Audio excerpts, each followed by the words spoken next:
Assalamualaikum Bapak, Ibu, Saudara-saudariku semua. Kita sekarang sharing tentang pemupukan di lahan kritis atau lahan rusak.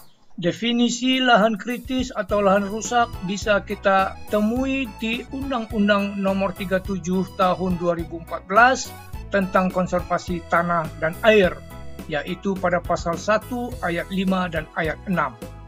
Lahan kritis, apalagi lahan rusak, itu adalah lahan yang sangat tidak produktif.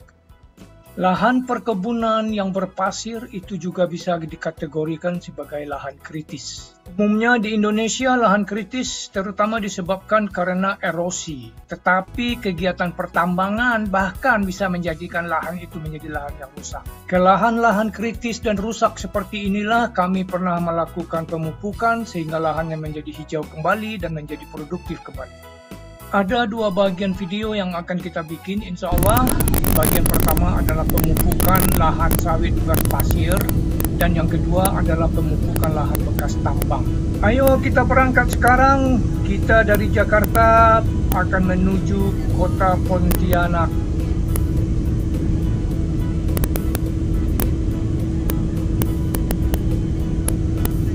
Dari Pontianak kita akan melanjutkan perjalanan darat menuju namanya daerah Balai Barakua. Sekitar 5 jam perjalanan darat dari Pontianak pakai penyeberangan feri segala.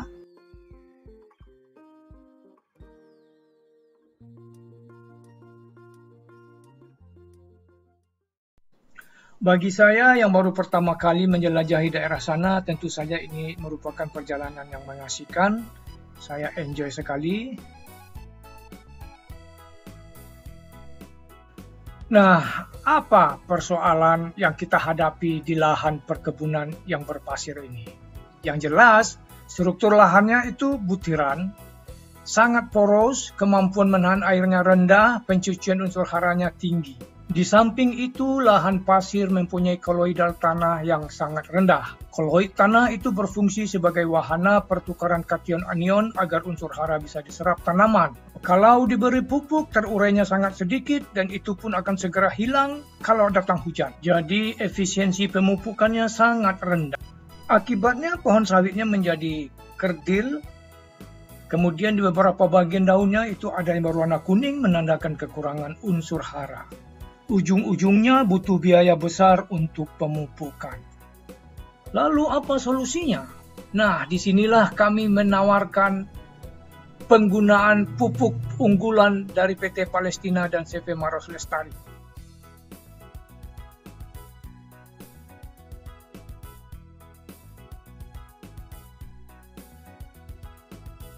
Ada 3 macam pupuk yang akan kita aplikasikan di lahan pasir ini. 2 diantaranya produksi PT Palestina, yaitu Organic SR dan Super Progenta. Dan 1 adalah produksi CV Maros Lestari, yaitu pupuk Hayati Maros Bioverti.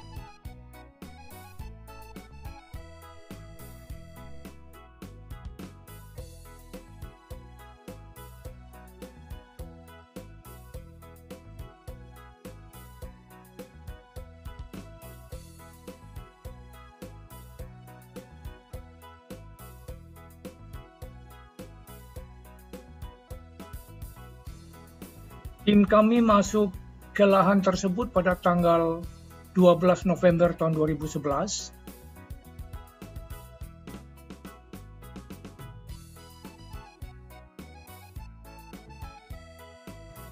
Bulan Februari tahun 2012 kami ke sana lagi melihat hasilnya. Perbedaan signifikan segera terlihat, di mana tanaman yang tidak diberi pupuk kami selama 3 bulan tersebut hanya tumbuh 1 pelepah, sementara yang diberi campuran pupuk kami tumbuh 2 pelepah.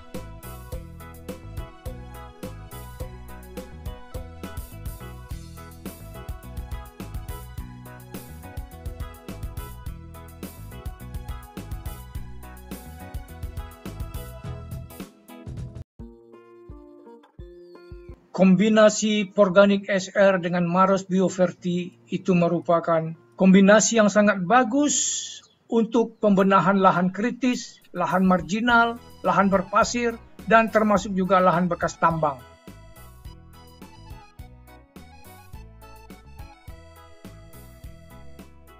Organik SR itu berfungsi untuk menahan air, membentuk liat tanah, membentuk koloidal tanah, dan meningkatkan efisiensi pemupukan. Secara statistik kita bisa katakan bahwa aplikasi pupuk ini memberikan tinggi dan jumlah daun yang berbeda nyata dibandingkan dengan yang tanpa aplikasi pupuk hebat ini. Sampai di sini dulu sharing kita. Terima kasih atas perhatian Anda. Sampai jumpa lagi di video-video selanjutnya. Wassalam. Saya balik ke Jakarta ya. Pulang.